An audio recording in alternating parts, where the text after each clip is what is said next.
परमेश्वर के नियम के पालन हर मनुष्य के करे के बा। परमेश्वर से केहू कुछ छुपा नहीं सकत, चाह के भी नहीं छुपा सकत। परमेश्वर हर चीज देख रहल बानी। तू अकेला में जौन गुनाह करता रह तौनो देखता रह, आ जौन 1000 लोगन के बीच में करता रहो, समाज में करता रहो, तौनो उनकरा लौकता।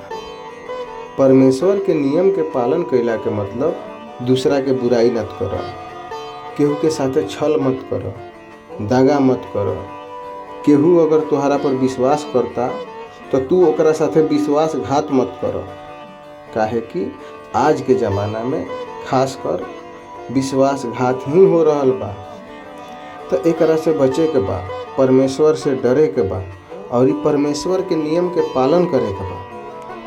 परमेश्वर जौन भी इंसान के दुनिया में भेजले बाड़न, ये सब एगो एग्जाम चलता, 2-4 दिन खातिर आइल बनी सन, सभे रिटर्न हो जाइए अपन अपन कर्म करके। तो भलाई यही में बा, केहू भी होके, कौनो धर्म से होके। धर्म मायने नहीं रखत, इंसानियत मायने रखता। परमेश्वर के करीब के बा जे अच्छा इंसान बा।